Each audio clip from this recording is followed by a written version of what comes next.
देखिए, आज के दिन भी भारत में कुछ ऐसी ताकतें हैं, खासकर कि विपक्ष, जो अपना राजनीतिक स्वार्थ साधने के लिए अभी भी भारत को कभी भाषा के नाम पे, तो कभी जाति के नाम पे, तो कभी जेंडर के नाम पर बांटने की पूरी कोशिश कर रहा है। लेकिन आपने देखा हाल ही में कि एक बार फिर इस देश के देवतुल्य मतदाता ने फिर से जनादेश विकास के नाम पर दिया है, फिर से जनादेश अखंड भारत के नाम पर दिया है, फिर से जनादेश एकता के नाम पे दिया है।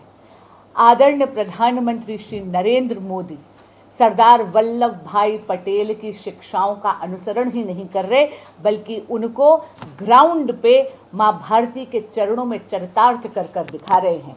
और आपने देखा है हाल ही के इलेक्शंस में कि इस भारत देश का एक एक देवतुल्य मतदाता, हमारे देश की जनता सरदार वल्लभ भाई पटेल की शिक्षा को ही अपना मत देती है, अपना जनादेश देती है, अपना कीमती वोट देती है।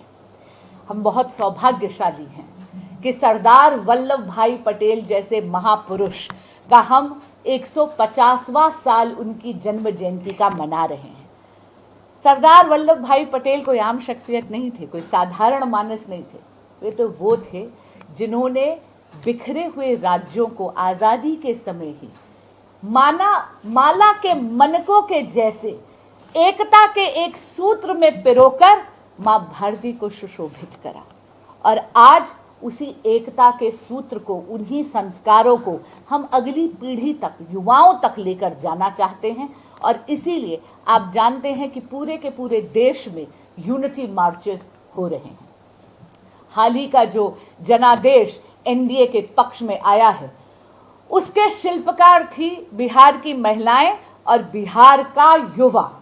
खास करके आपने देखा होगा विपक्ष जेनजी की बहुत दुहाई देती है। आपके माध्यम से मैं कहना चाहूंगी कि जेनजी ने दिखा दिया कि वो भी एक भारत श्रेष्ठ भारत ही चाहता है। और इसीलिए इसी बात को सेलिब्रेट करने के लिए नई दिल्ली संसदीय क्षेत्र में भी एक नहीं बल्कि दो पदयात्राएं यानी unity marches to celebrate the spirit of Sardar Vallabhbhai Patel होने जा रही हैं। पहली मार्च हमारी निकल रही है कल यानी शुक्रवार को 21 नवंबर 2025 को सुबह 10 बजे से।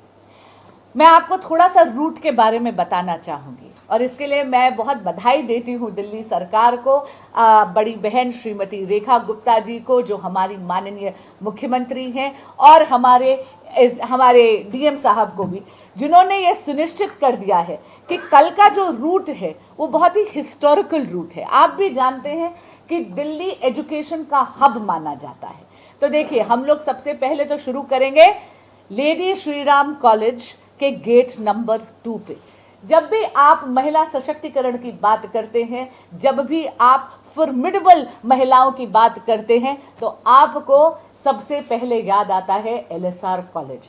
अगर आप इसके इलस्ट्रियस अलमनाई देखें, मेरे फील्ड में हैं देखें, तो जस्टिस गीता मित्तल वहाँ की अलमनस हैं, वहाँ पर जस्टिस इंदु मल्होत्रा जो सुप्रीम कोर्ट की रिटायर्ड जस्टिस हैं वो एलएसआर से आई हैं, खुद गीता गोपीनाथ वहाँ की अलमनस हैं। तो एलएसआर जैसी एक इंस्टीट्यूशन से जो महिला सशक्तिकरण, जो महिलाओं की शिक्षा के प्रति अपनी प्रतिबद्धता के लिए जानी जाती है, वहाँ से हम लोग शुरू करेंगे ये रूट। और उसके बाद हम लोग जाते हैं सबसे पहले तो हम लोग जाएंगे आशिमा चौधरी रोड पर, जो कि आप जानते हैं कि वो बहुत लंबे समय तक south Delhi polytechnic for women की बहुत लंबे समय तक प्रिंसिपल रही थी। उसके बाद हम लोग जाते हैं लाला लाजपत राय मार्ग पर। लाला लाजपत राय आप जानते हैं कि वो तो स्वयं पंजाब केसरी की उपाधि से देश का बच्चा बच्चा उनको नवाजता है, क्योंकि आप जानते हैं कि वो हैं जिन्होंने अपनी प्राणों की आहुति दे दी माँ भारती को आज़ादी दिलाने के लिए। यही नहीं, आप जब हम यूनिटी की बात करते हैं, क्योंकि ये यूनिटी मार्च है, तो हम विचारधारा और पॉलिटिकल आइडियोलॉजी के डिफरेंसेस को छोड़कर आप देखेंगे कि हम गुरमुख निहाल सिंह मार्ग पर भी जा रहे हैं, जो आप जानते हैं कि दिल्ली के दूसरे मुख्यमंत्री भी थे और राजस्थान के पहले गवर्नर भी थे। पूरा का पूरा मार्च हम लाकर समाप्त करेंगे फ्रैंक एंथनी स्कूल पर, एक ऐसी शख्सियत जो 20 वर्ष से ज़्यादा राज्यसभा के मेंबर रहे, जिन्होंने भारत के विभाजन का यानी पार्टीशन का पुरजोर मुखालफत करी। ये एक मुहिम है जहां पर हम कोशिश कर रहे हैं कि दिल्ली का युवा हमारे साथ आए। कॉलेज के स्टूडेंट्स होंगे, स्कूल के स्टूडेंट्स होंगे और भी हमारे युवा साथी इसमें आएंगे और आप देखेंगे भारती को एक ट्रिब्यूट दी जाएगी। तिरंगे के नीचे हम लोग मार्च करेंगे और सरदार वल्लभ भाई पटेल को एक ट्रिब्यूट देंगे। उसी तरह करोल बाग के जिले में हम लोग ये मार्च कर रहे हैं 23 तारीख को, जो कि संडे है। ये मार्च दिल्ली की सबसे आइकॉनिक, सबसे भीड़ भाड़ के लिए जाने वाली, सबसे चटोरी खाने के लिए जाने वाली एक ऐसी मार्केट है, यानी पहाड़गंज।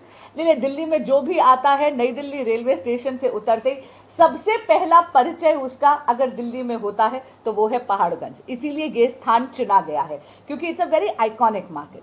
हम लोग शुरू करेंगे ये पर्टिकुलर मार्च डॉक्टर मुंजे चौक से। आप भी जानते हैं कि डॉक्टर मुंजे अपने आप में एक बहुत ही विख्यात फ्रीडम फाइटर थे। वे हिंदू महासभा के अध्यक्ष थे 1927 में। पेशे से वो स्वयं एक आई स्पेशलिस्ट थे, यानी आंखों के डॉक्टर थे। वहां से हम लोग जाएंगे मेन बाजार में, फिर हम जाएंगे छेटूटी चौक, सत्यम चौक, इंपीरियल सिनेमा, राजगुरु चौक, यानी दोबारा युवाओं को प्रेरणा देने के लिए राजगुरु जी, वो व्यक्ति जिसने अपनी जवानी और अपने प्राणों की आहुति दे दी माँ भारती को आज़ाद करने के लिए। और फिर हम लोग इस मार्च को समाप्त करेंगे देश बंधु चौक पर, जो अपने आप में एक ऐसी शख्सियत हैं जो अपनी फिलैंथ्रोपी के लिए जाने जाते हैं। यानी दोनों रूट्स भी ऐसे लिए गए हैं ताकि हर एक पड़ाव पर हमारे युवाओं को और ज़्यादा प्रेरित किया जा सके। मैं आपसे ज़रूर अनुरोध करूंगी कि दोनों मार्चेस में आइए, अपनी शिरकत करिएगा। आप देख लेंगे कि नई दिल्ली और करोल बाग है यूनिटी मार्चेस, लेकिन दोनों के रंग, ढंग, हाव और स्वभाव और स्वाद में, दोनों में आपको डिफरेंस ज़रूर मिलेगा। हमारा जो नई दिल्ली का मार्च है वो, जैसे मैंने कहा, LSR से लेकर और फ्रैंक एंथनी तक है। वहाँ पर आपको युवा शक्ति का प्रदर्शन दिखेगा। और हमारा जो पहाड़गंज का जो 23 तारीख का मार्च है, वहाँ पर आपको एक शोभा यात्रा, क्योंकि करोल बाग जिला अलग अलग शोभा यात्राओं के लिए बहुत ज़्यादा प्रसिद्ध है, वहाँ पर आपको थोड़ा सा एक और देसी फ्लेवर भी मिलेगा। हम सब क्या ये दायित्व है कि सरदार वल्लभ भाई पटेल केवल एक ऐसी शख्सियत ना बन के रह जाएं जो केवल इतिहास की पन्नों में रहें या स्कूल में पढ़ाई जाए। ये दायित्व है हम सब का कि आने वाली पीढ़ी को उनके संस्कारों से केवल परिचित ही नहीं करा जाए, बल्कि ये सुनिश्चित करे कि वो बच्चे उन संस्कारों को ग्रहण करें और उन पर चलें। एक भारत श्रेष्ठ भारत, ये नींव है विकसित राष्ट्र की, विकसित भारत की। एक ऐसा संकल्प जो निश्चित ही हम आदरणीय प्रधानमंत्री श्री नरेंद्र मोदी जी के नेतृत्व में संकल्प को सिद्धि तक लेकर जाएंगे।